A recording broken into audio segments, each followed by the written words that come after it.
Break के बाद आपको कहेंगे खुश आमदीद। अमन जीत गया, दहशत गर्दी हार गई। पाकिस्तान की मेजबानी और पाकिस्तान के जज्बे ने दहशत गर्दी को शिकस्त दे दी है। श्रीलंकन क्रिकेट टीम दौरा पाकिस्तान जारी रखेगी। मैनेजर श्रीलंकन क्रिकेट टीम की जानिब से कहा गया है कि श्रीलंका का कोई खिलाड़ी वापस नहीं जा रहा और तमाम खिलाड़ी दूसरे वनडे मैच के लिए दस्तयाब होंगे। अब ये खबर सुनने के बाद डेफिनेटली जो कुछ हमारे पड़ोसी ममालिक हैं, मैं एक मुल्क नहीं कहूंगी, ममालिक हैं, उनको काफी तकलीफ, ईस्टर्न एंड वेस्टर्न दोनों दोनों, हाँ सही कह रही हैं आप। बिल्कुल हम इसमें छुपाने वाली कोई बात ही नहीं, हमें पता है कि किसको ज्यादा मसला होगा। लेकिन ये वही श्रीलंकन टीम है जनाब। जब पाकिस्तान में इन पर एक हमला हुआ था तो वो फिर भी पाकिस्तान में जब क्रिकेट का रिवाइवल हुआ था तो सबसे पहले आने वालों में श्रीलंकन टीम ही थी। तो इन्होंने हमेशा हमारा मुश्किल वक्त में साथ दिया है। तो कल भी इन्होंने इसी तरह का फैसला करके हमें ये मैसेज दिया है, पूरे पाकिस्तान को मैसेज दिया, बल्कि पूरी दुनिया को मैसेज दिया है कि हम पाकिस्तान के साथ जो है वो खड़े हुए हैं। और स्टेट लेवल गेस्ट का दर्जा भी हमने दे दिया, उसी तरह की सिक्योरिटी दी जाएगी। और पाकिस्तान के अंदर जो रिवाइवल हुआ क्रिकेट का, उसके अंदर डेफिनेटली जो हमारे दोस्त ममालिक हैं या वो कंट्रीज जहाँ पर क्रिकेट खेली जाती है और उनके खिलाड़ियों का पाकिस्तान में आना हो, पाकिस्तान की जानिब से जितनी कुर्बानियां दी गई हैं, जितने ऑपरेशंस किए गए हैं, सिक्योरिटी को जितना ज्यादा मजबूत बनाया गया है, तो डेफिनेटली हम भी यानी कि हमारी पाक अफवाज भी जो है ना, या हमारी सिक्योरिटी फोर्सेज जो है मुबारकबाद की मुस्तहिक है। अब जिम्बाब्वे की टीम जो है वो भी पहुंच चुकी है पाकिस्तान ट्राई सीरीज के लिए। पाकिस्तान और श्रीलंका जिम्बाब्वे 3 मुल्की ये T20 सीरीज का शेड्यूल थोड़ा सा तब्दील किया गया है। अब ये सीरीज जो है 17 की बजाय 18 नवंबर से, यानी वो जो सरहद पार से प्लानिंग की गई थी कि किसी तरह से पाकिस्तान से फिर से जो क्रिकेट खेली जा रही है उसको सबोताज कर लिया जाए, वो बिल्कुल नाकाम हो चुकी है। ट्राई सीरीज भी स्केड्यूल है। इसी पर बात कर लेते हैं। हमारे साथ मौजूद हैं स्पोर्ट्स एनालिस्ट सैयद मोहम्मद ओवैस ने हमें ज्वाइन किया। अस्सलाम वालेकुम ओवैस, आई होप आप बिल्कुल ठीक हैं। वालेकुम सलाम, अल्लाह का शुक्र, बिल्कुल ठीक ठाक। आप दोनों सुनाएं? बिल्कुल ठीक है ओवैस। श्रीलंका ने जो जेस्चर दिखाया है पाकिस्तान को, बल्कि पूरी दुनिया को, कि उन्होंने यहाँ पर रुकने का और खेलने का फैसला किया है, सबसे पहले तो आप इसको किस तरह से देख रहे हैं?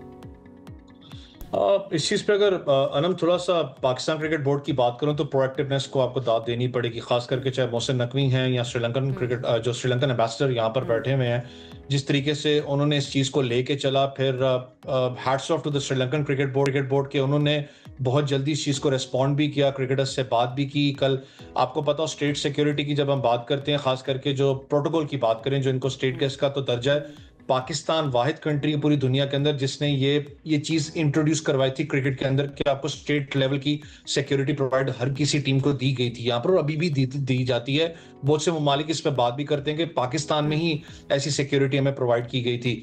लेकिन अगर आप थोड़ा सा इस मामले में बैक एंड पे आ जाएं कि पाकिस्तान और श्रीलंका का उस दिन मैच लगा हुआ था, अनफॉर्चुनेटली जब ये मामला हुआ, ये मैच खत्म हो जाता है। मैं खुद भी स्टेडियम में मौजूद था।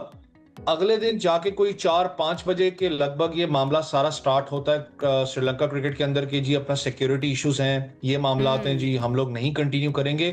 जो इस टाइम पीरियड के बीच में, चाहे वो 12 घंटे या 13 घंटे जो भी टाइम बनता है, पाकिस्तान सिक्योरिटी एजेंसीज और खास करके पाकिस्तान क्रिकेट बोर्ड पे इस पे अब काम करने की जरूरत है। आखिरकार ये जो ईमेल्स हैं या फोन कॉल्स हैं, ये आई कहां से, ट्रेस करने की जरूरत है। वैसे हमें याद है न्यूजीलैंड की टीम जब वापस गई थी अचानक से बीच में सीरीज छोड़कर, उस वक्त भी यही हुआ था कि उनको ईमेल्स आई और डिफरेंट फोन कॉल्स आई, और सिर्फ उनको नहीं, उनकी फैमिलीज को भी गई, एंड देन उनको फिर वापस जाना पड़ा डर के। ये जो थ्रेट्स डिफरेंट तरह के उनको मिले थे, इस चीज को केटर करने के लिए ये बताइए फिर श्रीलंका की जानिब से क्या, या श्रीलंकन क्रिकेट बोर्ड की तरफ से क्या खबरें आ रही हैं? उन्होंने इसको सीरियस लिया, नहीं लिया, क्या सारा मामला बना?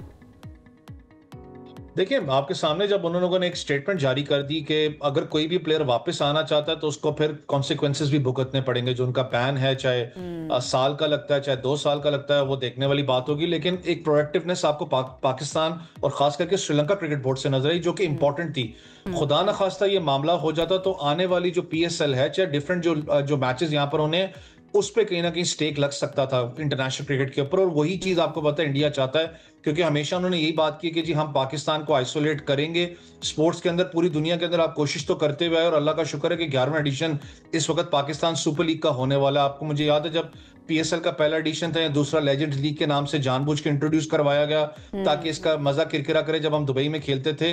अल्लाह का शुक्र है वो सिर्फ एक ही सीजन हुई और ये आज अल्हम्दुलिल्लाह 11वें एडिशन के अंदर दाखिल हो रही है।